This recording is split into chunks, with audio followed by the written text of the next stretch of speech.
Update. My husband's ex is dying. Her last wish is to be with my husband. Original post. As the title goes, my 30 female husband's ex-girlfriend, 33 female, was recently diagnosed with late-stage breast cancer, and her last wish is to be with my husband, 35 male. My husband, let's call him Seb, and his ex Tanya became best friends after their breakup a couple of years ago due to her infidelity. They were together for 5 years. Needless to say, they remained in contact even before he met me. I would be lying if I say it never made me feel uncomfortable even once. It did, and it still does, because Tanya is still in love with my husband. She never denied it, and in fact, would even call or message me when she can't get hold of Seb. Aside from cancer, she also has mental health issues. Thus, my husband would always tell me to be kind and patient. Seb is no longer in love with her, of course. She cheated, and Seb swore that he will never get back with her and that he only sees her as family. 2 weeks ago, my husband received a call from Tanya to tell him about the sad news. My husband cried with her and told her everything is going to be okay. They were on the phone the whole day. I need to mention that Seb and I moved to Australia a few months ago because of my job, and Tanya is in Canada. They mostly talk via long-distance call or WhatsApp. They've been in contact almost every day since we left, which always bothers me, but what can I do?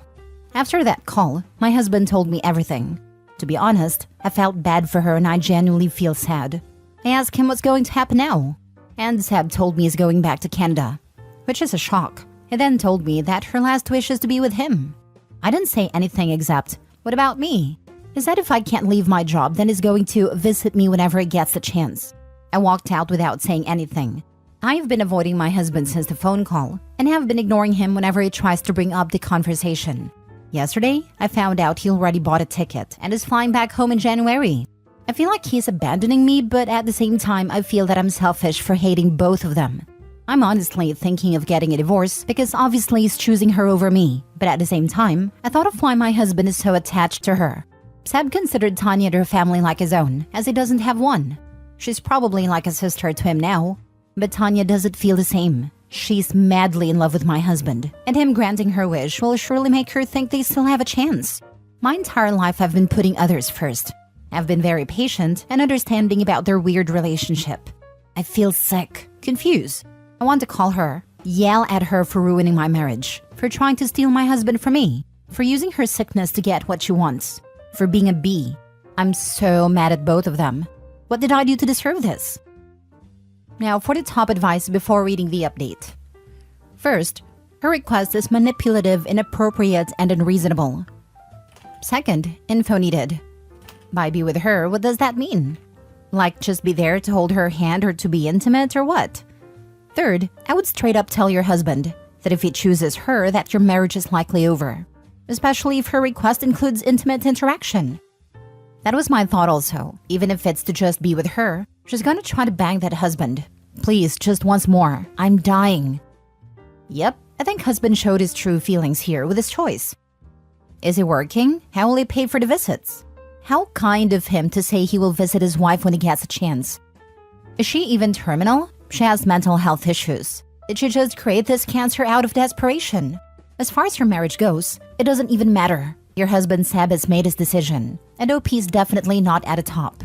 She was a placeholder, while Seb's sensitive feelings for healing from old girlfriend cheating. OP, it's time for divorce, unless you can accept what you know. Seb needs to get his priorities in order, and sadly for OP, he seems to have shown his hand. A year from now, we will be reading about the Great Canadian Miracle. Yeah, I'm totally on train BS with her terminal cancer. I think it's a ploy to win him back, and all of a sudden she's cured. I'm sorry that happens to you. To be honest, he's shown you who his priority is now. I understand that Tanya's dying, but deciding that he will leave and come visit you, his wife, while taking care of his cheating ex-girlfriend in a different country? That's too much for me. Not to mention he bought the plane tickets without discussing it with you. Sure, you've ignored him, but his decision to go back without talking it out with you is the cause of this problem. Who in their right mind would ask a married man to care for her just because she's dying? I noticed that you said Tanya's his only family, but you're his family too. This is pretty much it. You can try and talk him out of it. You can give him an ultimatum. You can even go with him if he can work remotely.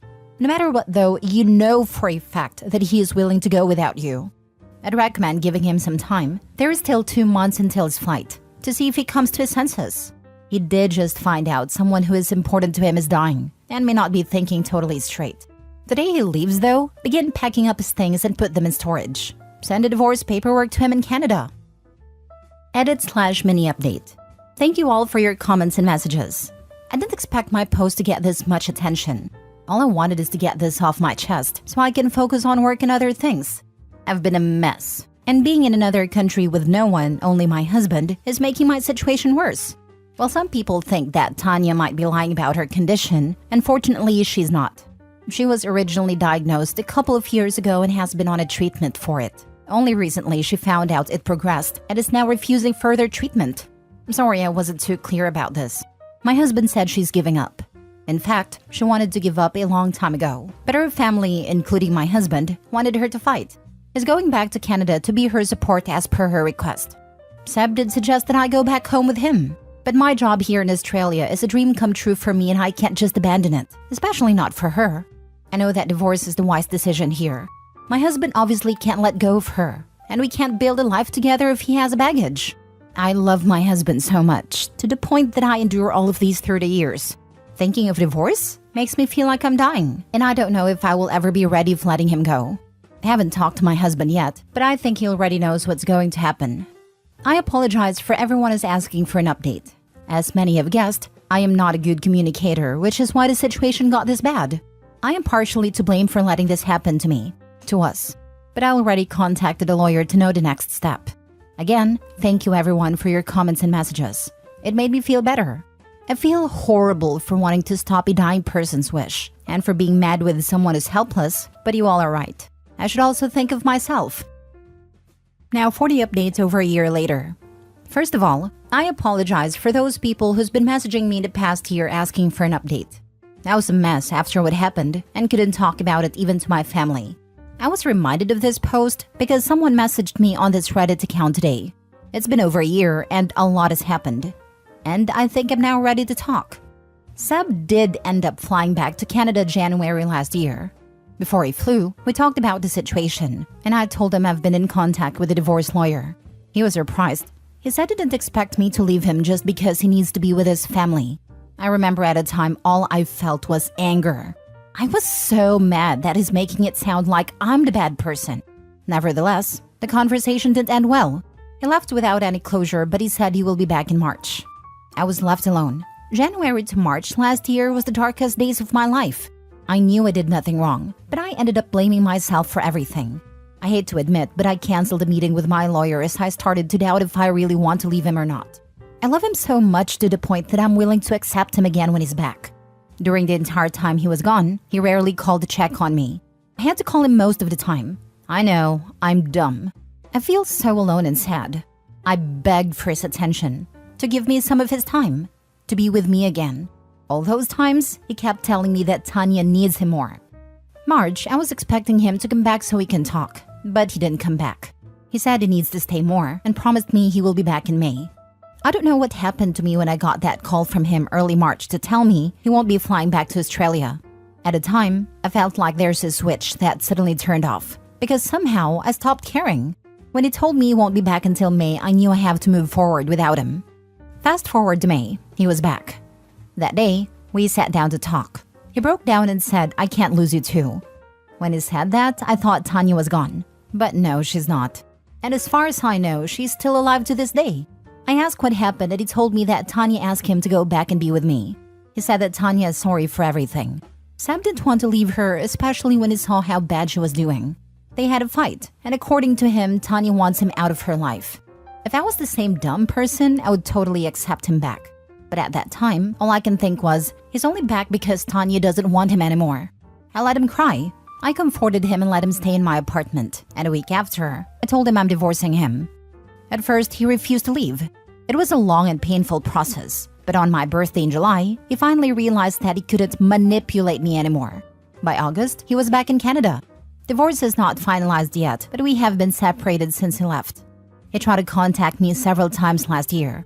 Tanya also tried to contact me. Everyone, including my family, tried to convince me to give him a second chance. But that day in March, when I finally came back to my senses, I knew nothing can make me change my mind. As of now, I'm doing fine alone by myself. I got promoted last year and moved to a bigger apartment near the beach. I've found new friends and recently getting into Pilates. I've traveled Australia and New Zealand and met some amazing people. I feel like a completely different person. Last year was the major turning point of my life. Seb still bothers me from time to time, but he knows I couldn't care less anymore. I still care, but not as much. I've been told by our common friends that he's not doing well. He became an alcoholic and couldn't get a job because of it. He's mostly couch surfing because Tanya doesn't want him to live with her. Lol, that witch. Thank you so much, Reddit, for taking the time reading this in my post last year. Your advice means a lot to me. For those people who are in the same situation as me, please know that everything is going to be better. I thought I can't get through this. There are times I thought of taking my own life. It was hard, but I promise you it will be better. You'd be surprised how strong you are and how amazing life can be. What a wild read. I'm sorry that it took Tanya rejecting your ex to realize that he's losing you too. I remember reading your story and getting so mad for you.